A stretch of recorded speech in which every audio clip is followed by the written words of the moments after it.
YCP LED ప్రచార రథాలను ప్రారంభించిన అనంతరం ప్రభుత్వ సలహాదారు సజ్జల రామకృష్ణారెడ్డి మాట్లాడుతున్నారు. లైవ్ ద్వారా చూద్దాం. సెకండ్ థింగ్, కాన్స్టిట్యున్సీ సంబంధించిన బోండామో ఎవరో టార్గెట్గా మూవ్ అవుతున్నారు, ఆయన ఇరికించాలని చూస్తున్నారు అంటారు. ఇరికించాలని చూడడం ఇది. రేపు ఎవడైనా సరే హత్య చేసిన వాడైనా నన్ను హత్య దీంట్లో ఇరికించాలనుకుంటున్నారంటే ఎట్లా కుదురుతుంది? There is a reason, valid reason to doubt.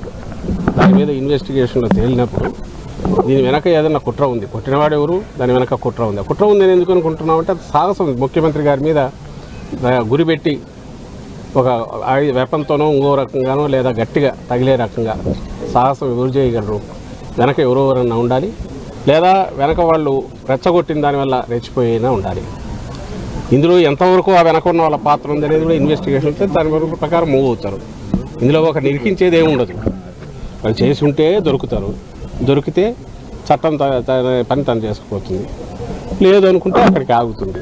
కానీ ఒకటి ఖాయంగా కనపడేది ఏంటంటే ఇది ఒక పథకం ప్రకారం జరిగింది అనేది మేము ఏదన్నామో అది రుజువు అవుతుంది. అలా అనడానికి కూడా వ్యాలిడ్ రీజన్ మననే చెప్పాము. అలాగే మళ్ళీ చెప్తున్నాం, ఒకవేళ ఇది ఎవరైనా డ్రామాలు అనుకుంటే ఆ రోజు కత్తితో 19లో జరిగిందైనా, ఈరోజు రాయితో తగిలిందైనా ఆ డ్రామా ఏదో వాళ్ళని ఎనాక్ట్ చేసి చూపమంటున్నాం. ఒకవేళ వాళ్లకు కావాలంటే దూరం నుంచి ఒకటి వేయించుకొని రాయి ఎక్కడ తగులుతుందో ఆ సాహసం చేయమనండి. తలకాయ ఉండేవాడు ఎవడైనా డ్రామాలు వేసేవాడు అర్థం చేయించుకుంటాడా? ఏదన్నా దానికి వాళ్ళే ఆన్సర్ ఇవ్వాలి. ఈరోజు కూడా అదే మాట్లాడుతున్నారు. వాళ్ళంతటా వాళ్ళే 2 స్టోరీలు రాస్తున్నారు. వాళ్ళంతటా వాళ్ళే మేము ముందే చెప్పినట్టుగా ఇరికించాలని చూస్తున్నారు.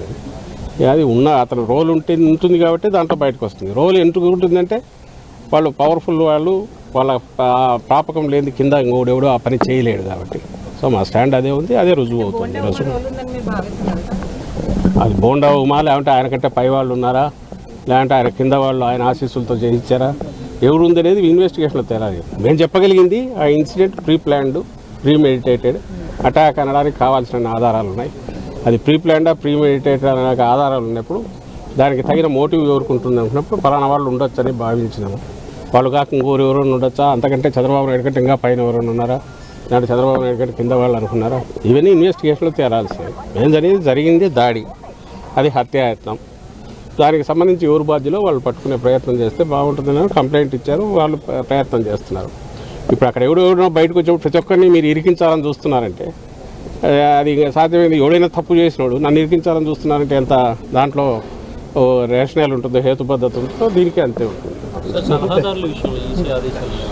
ఏమున్నాయి, మోడల్ కోడ్ అప్లై అవుతుంది. సో ఆ మోడల్ కోడ్ ప్రకారం ఏది అప్లై అయితే అది అవుతుంది. అంతే కదా, మంత్రులకు ఏది అప్లై అయితే క్యాబినెట్ ర్యాంక్ ఉన్న వాళ్ళకి అదే అప్లై అవుతుంది. అది ఏముంటుందో దాని ప్రకారం ఉంటుంది.